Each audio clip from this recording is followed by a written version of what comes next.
Hi. So today we'll be covering the month of April, and in it is the Queen Mary.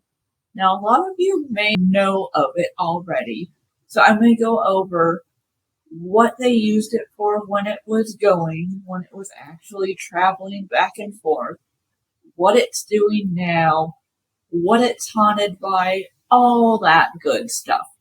But the first thing, and I feel like I should have known this, and maybe I did hear this at one time and just blocked it out somehow.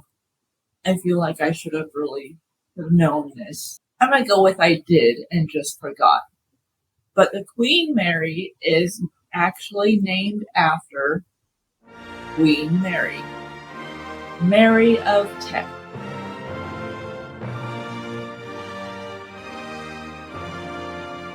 But while the Queen Mary was running, it had two main purposes. One was World War II. It would bring them back and forth, and there's a picture here. And if you look closer at all this around here, those are people. So it was used a lot during World War II and also just to travel back and forth for regular passengers. One of the main ones, who I loved this story when I found out about it.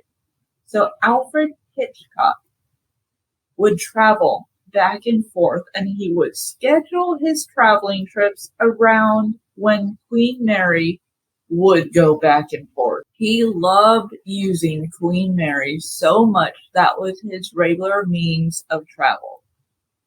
I love that. When I found that out, I'm like, that is amazing.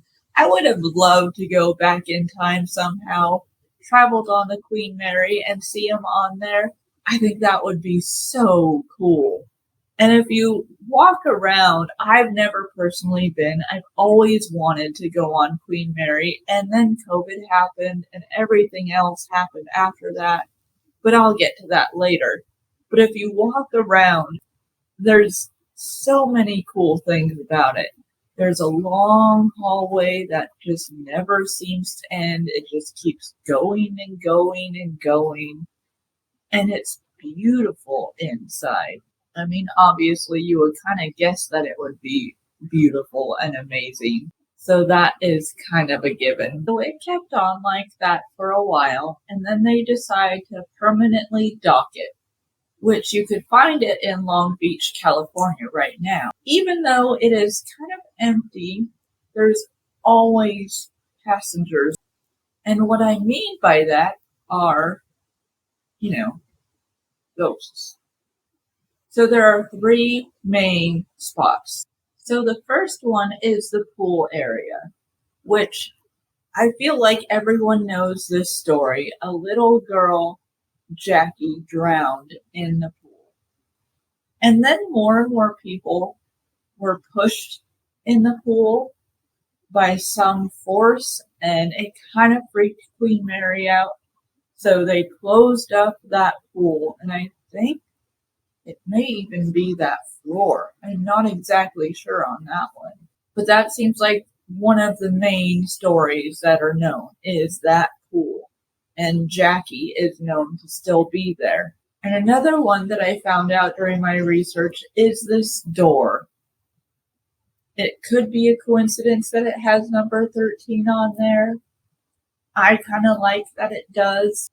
But the story behind this is it's propped open for good now, but someone got stuck in that door and he couldn't get out. No one could help him, and so he died there.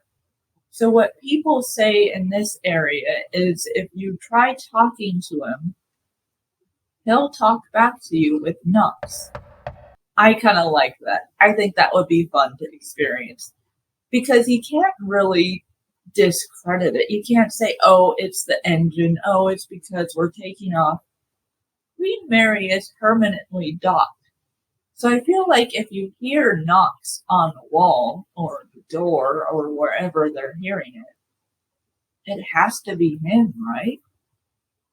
That's what I would think.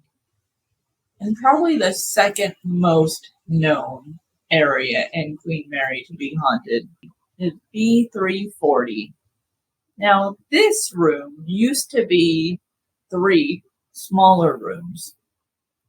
So the myth behind this is a man and his family were staying in one of the rooms, and he killed all of them. I believe he may have even killed himself. Maybe. But he killed his family.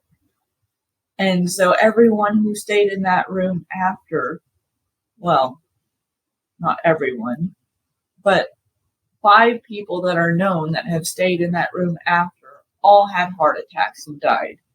So there are a lot of ghosts in that area. So for a long time, it wasn't accessible to the public at all. They gutted all 3 of those rooms, made it one big room, which is now B340, and you can stay in that room.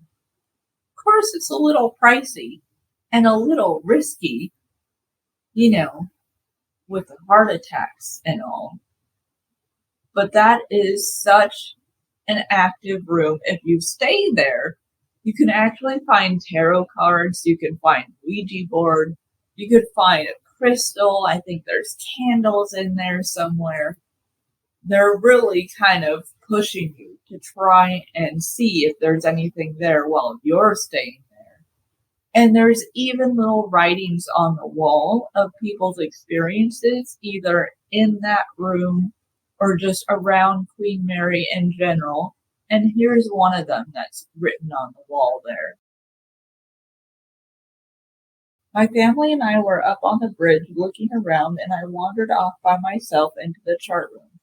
There was only one other guest besides myself in the room, and he left right after I entered.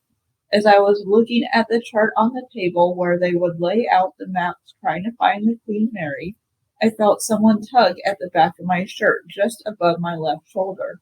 When I turned to see if it was one of my family members, I felt a chill and realized that there was no one else in the chart room.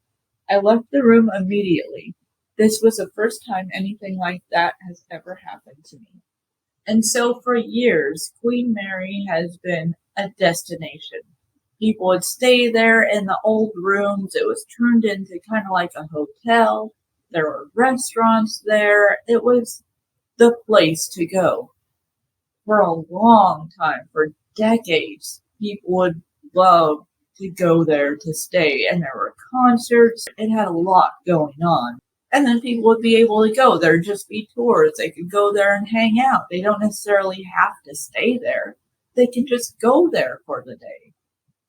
And then 2020 happened.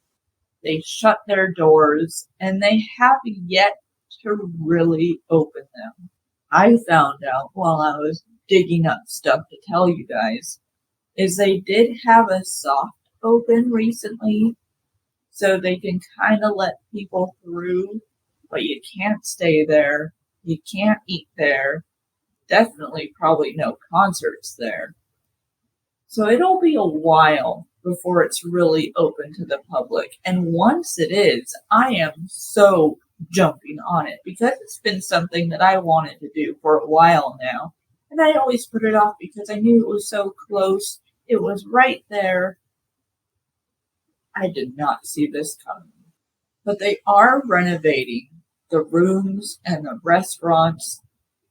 So they are planning on opening soon, which is good because I thought it was going to be permanently closed and my chance of going there was over. But it is not. So hopefully one day I'll be able to actually go on there and I'll try and do a video from there because I think that would be amazing. But until then, that's all I got for Queen Mary. I hope you guys enjoyed this video, this continuation of my Haunted America calendar. And I know this one came a little late and I was kind of slacking on it because I was working a lot. But I'll be better next month. I promise. I'll be better. And I'm going to try and get a halfway to Halloween video out to you guys before the end of the month. So I'll see you guys soon. And until then, stay strange, stay spooky. Bye.